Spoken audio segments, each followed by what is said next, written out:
On this episode of Shooting the Shit with Saints.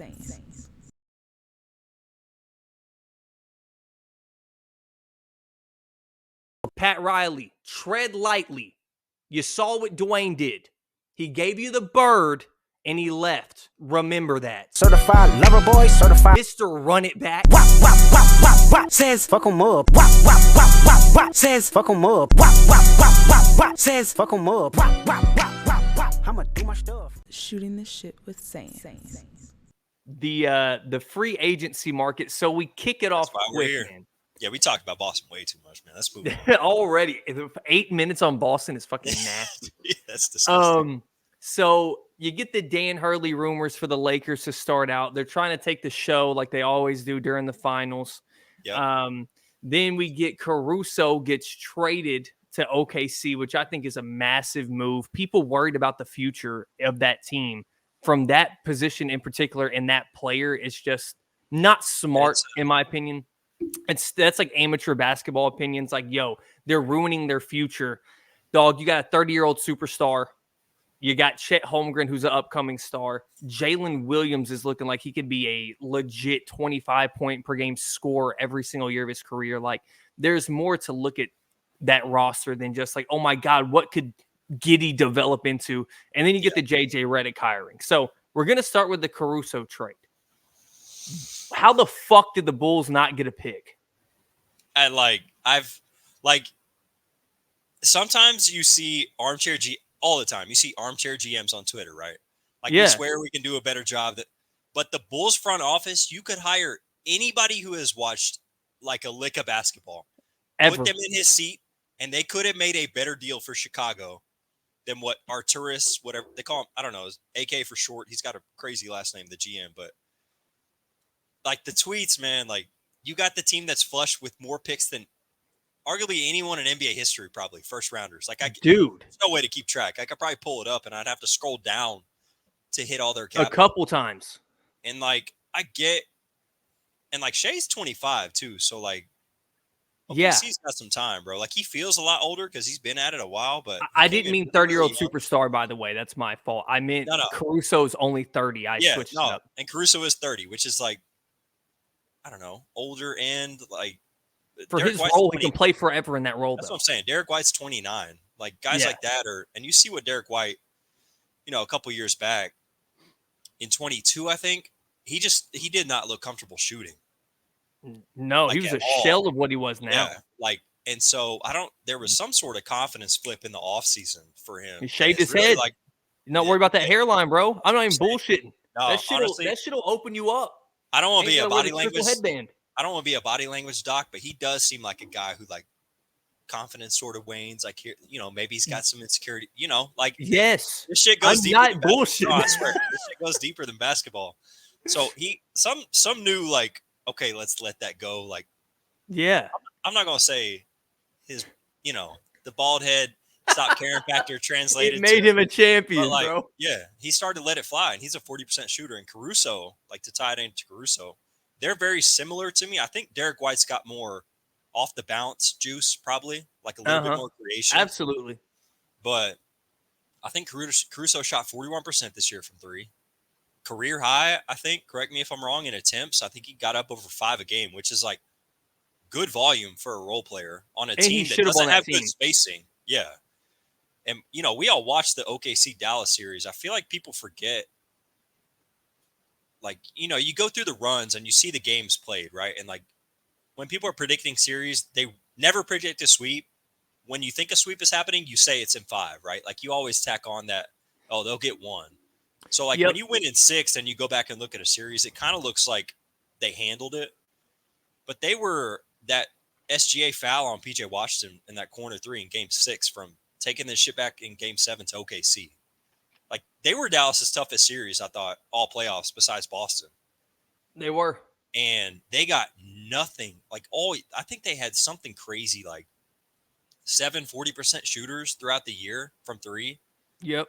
Which from afar felt like a farce because, like, I don't think Lou Dort is a good shooter. Dude, he had this resurgence from shooting. Not even a resurgence. He like built it. It was weird. Yeah. That could end up being a fluke, too. Yeah. And Right. Like next year, it would not shock me if he goes back down to 33%, something like Yep. that. But so that, and OKC just couldn't hit a shot. Like they loaded up the paint on SGA and they were like, if Lou Dort and Casey Wallace and Josh Giddey, to tie this back in, Josh Giddey killed them. Like Unplayable. you don't even need plus minus stats to see how one non-shooter can muck up your entire offense, man. And like Caruso, you're not running at him like Clay, but if you leave Caruso open, he's going to take the shot and bang it now. Like he's 40% guy, and he's been uptick. I don't think this was like he's a career 33% guy, and then all of a sudden he goes 41. So, maybe he falls back next year to 38% from three, but the looks he's going to be getting on that team with that spacing, with SGA's gravity, Jalen Williams is going to get better. Chet's going to become a more competent three-point shooter who's already, a solid shooter.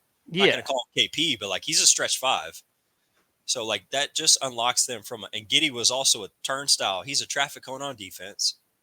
Like that trade, man, I just like. It's bad.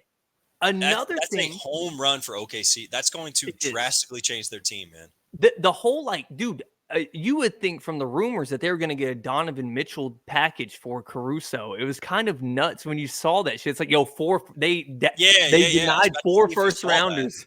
They wanted 4, but they denied 2 for sure. I think the thing that leaked was Golden State last year. Yeah, and they offered a top 10 protected and another 1. God damn, bro, what are you looking for when you trade a guy like that? That's an amazing value. Ain't another thing he's going to bring to OKC. Excuse me. They're not going to have to do all the double teaming they did on Kyrie, double teaming they did on Luka. They're going to have a guy that can stop a perimeter star, not stop, but in his own right, You'll do leave what him he by needs to do himself. out there. You'll leave him by himself. When they run a high pick and roll with Kyrie and Luka, the NBA playoffs, we've watched it for a long time. Now more than ever, it has turned into find the weakest matchup, put him in a pick and roll, and go at him. And when you have someone like Giddey, and again, like to your point, you're not going to stop Luka for sure. No. You're not going to stop Kyrie unless he's playing in Boston for whatever reason. Yeah. Jesus. Like it completely compromises your defense when you have to send that second guy and the defense ends up in rotation, yada, yada, yada. Now they're they're going to switch those actions 100%. You're not going to, Casey Wallace is a good defender for a rookie. He'll probably get some more playing time. Lou Dort, like say what you want about his offense. And I know the refs let him probably be a little too physical with Luka that series, I think. But Lou Dort's a hell of a perimeter defender. Like they don't really have on the perimeter a weakness. Like SGA is serviceable. Jalen Williams, solid defender. And then you got Caruso and Dort who are dogs on deep. Caruso's one of the best defenders in the NBA, full stop. Absolutely, yeah. So if he can maintain like that a clip at 37 plus from 3, that's going to completely transform that team, man. So I just, again, like if you're Chicago and here's the problem with Giddey, man. He's 21 years old, right? He's up for an extension. So you're trading for him with intention to pay him. But he is one of those guys, and we talked about this a lot. He can't play off ball, so he has to have the ball. Like he's got some real passing ability. But he's not good, but he's not good enough to warrant having the ball. You know what I'm saying? Like he is built to have one of those 17, 7-6 lines on a 32-win team. Get his numbers, and you'll be like, oh, he's a good player. But it's not going to translate to real team success when you're talking about like being a contender. Yeah. So and that's just weird. Chicago has always had this weird obsession with having too many guards on their roster. Like it's been because they've had 2 generational guards with obviously arguably the greatest, if not the greatest player, Michael Jordan. And then that long era without him getting D Rose. It becomes like, it's like, we got to find him. We got to find him again. They trade away Wendell Carter. They trade away Lauri Markkanen. They keep what they had. They got Denzel Valentine, Archiacano, where the hell his name was, from Villanova. They had 6 guards, Lonzo Ball. Denzel Valentine. Like they have all these guards all the time. And I don't know what their obsession is with running 6'2" to 6'4" guys out there every night. Just look at their lineup they had earlier this year. It was like Kobe White, Caruso. If Lonzo was healthy, it would have been Lonzo out there. It made zero fucking sense. And then obviously Caruso kind of benefited from the whole Zach LaVine PR lady situation where he kind of because they were kind of not playing him that much as he should have been playing there for a little stint during the season until Zach LaVine kind of got out of the way. I know he was hurt here and there, but Yeah, it's very sure. odd. Yeah, Kobe White definitely opened up too after LaVine went down.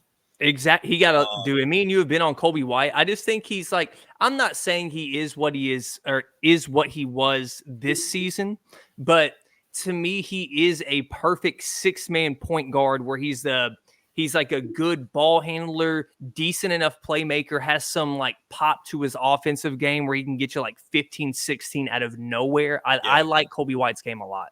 Yeah, he can fill it up in a hurry. To me, he's kind of entered, like you being a Heat fan and me being a Sixer fan. You remember like the Maxey, the Poole, Kobe White is kind of like, he's the new one, kind of pick one. Yeah. Cut one of these guys. He's going to be on those like 4-person graphics now. So he's good, man. Like his floor is, punch off 8 points in a hurry. Like, he's going to be a lifetime 6-man if they want to throw him in that role. He's going to be able to light up the box score for sure. He could score, man. And to your point, he's got a lot better as a playmaker off the bounce. And he's young. He's probably been in the league 4 years, but he came out after his freshman year at Carolina. He's got to be 22, 23 still. Yeah, he's still a baby. Yeah, we like Kobe White a lot. And I can't imagine LaVine is there much longer. Damn sure it doesn't seem like they want him there. I saw something on Twitter. I don't know if you saw that. They put out they've exchanged like 15 offers. I don't know. I saw that with Philly and Utah. Like they are begging teams to be like, "Yo, take LaVine," which is crazy because like LaVine, like 2 years ago, bro, he was looked at a lot differently than what he is now. And I know when guys looked like a superstar trapped in a bad situation. Yeah, like here's your third piece star. Like LaVine has value, and then he's been banged up, and they get that max contract, man, and it's like. That's the problem with max deals in the NBA. When you're not a true star and you're on a max, man, your value you turn into like a negative asset. It's not. I'm not gonna call him Tobias Harris. He's a better player than Tobias, but you enter like that realm of like, okay, do we need to attach stuff to get off this now? Which I still feel like it's a little bit too far for LaVine, but it seems like that's where his value's at. But he's still pretty young, I would imagine. He can't be older than 27, 28. I mean, like 28, 29, I think. Yeah, he might but turn like 30 this year. Yeah, I don't know. He's a real bucket. Guys are playing a lot longer these days, too, especially with his ability to shoot. Like he's always going to be able to play off ball. And he just developed that pretty recently. Where he can depend on the jumper, because he was so caught up in just playing with his athleticism. When he came out of UCLA, he was pure. That's pure athlete. But now he's got a shot. That was crazy at UCLA. He could not shoot with a shit. He was a 6'9" point guard. And now he's getting up 8 threes a game, probably at least. I don't know what his attempts have been lately. Chucking that shit. Yeah, but he'll let that thing fly. And he's, let's see, he shot 35% last year, but before that, 37.5, 39, 42, 38, 37. Yeah, LaVine's a good shooter, man. Yeah, he can. Damn, man. I wouldn't hate him on the Heat, to be honest. I wouldn't hate him. I wouldn't hate really anybody at this point on the Heat, but I'm not the guy that's like, sign whoever's rumored to be available. And it feels like, you always feel like, too, with guys like that I'm always blown away. We used to talk, Russ used to be the guy we talk about this a lot. When you have that athletic profile, it's like, why can you not guard? Like, you should be able to guard. You know what I mean? It seems like maybe an effort thing. He's checked out in Chicago. Like, that's the hard part about GMs is, can we bring a guy to our situation and then he learns, like much smaller scale, but Derrick Jones wasn't known as like a stopper, and I wouldn't call him a stopper now, but he was one of Dallas's best defenders this year. Like when they can settle into a role and get stuff very defined. So I don't know, if you're a new team, maybe you're banking on LaVine, find some 1-2 on defense and at least figures out how to guard better than he has been lately. But because I brought up the when he got called out in the locker room for not playing defense, and then he went on this. I mean, just a 10-game fucking tear. I think he averaged like 36, 9, and 8. Was clamping the best player every night, and that's kind of why I hate pro athletes. Because why does it take your teammates being like, "Hey, dude, what the fuck are you doing?" That's what and I'm then saying, he's like, man. "Oh, I'll play defense now." Yeah, it makes no goddamn. It's hard to get in their heads, but yeah, I guess we went a little off the rails as we usually do. But yeah, the Caruso trade, like that's a home run for OKC. Like I don't get the Chicago piece of it either. Yeah. I mean, I guess when you're in that position as a franchise, you're getting all the young talent you can, looking like they're gearing up for a rebuild for next year's draft, because apparently this year's draft isn't even worth talking about. From what I'm not an NBA draft guy, so I'm not going to sit here and act like I know the process. But from every article I've read, it is getting the number 1 pick in this draft is like number 6 or 7 in any other draft. It's like, what? You got GMs like Darryl who are like, it's really not that bad. Like, the thing I hear is if you're a contender looking for a true role player, they're like, this is a great draft. Yes. So like, that's the ceiling on a lot of these dudes is, you're just looking for somebody to fill a rotation. And like, maybe I'm trying to make sense of it from Chicago. Like, maybe if you feel like you're giving Caruso to Oklahoma City and the only picks you can get from them are their own, like, are those going to be 26 or worse? Like, you don't think you can get a player better than Giddey at 26 in the future? Because like 2 years ago, he was looked at as like, maybe this guy's going to be a core piece for OKC. Yes. Like, he's a triple-double guy. Like, for real. And even still, he's 21. So like, there's time to grow. But like, if you can't shoot in today's NBA and you're not that dude on ball, it's so hard to play you in the playoffs. So it's a home run for OKC. I think it's going to transform that team. I don't like getting too dramatic about role players, but some of those guys, like the Derek Whites, they just make a ton of sense as a sort of a final piece for those teams on the cusp. We should be able to talk about role players like a Caruso and, like you said, a Derek White. How some viewed Caleb Martin 2 years ago. Caleb Martin, good call. Those things, like, they should be gassed up because they don't get a lot of appreciation. And I think if OKC was where they were last year, right, they don't make this trade if they come back and do this again. But, guys, if you have any sort of window to win a championship, I don't have time to sit around and pray Josh Giddey can shoot 35% next year. I just don't. So transitioning from that, Caruso won a title also. So I think the championship experience is actually going to help because all that cliche shit ends up being correct.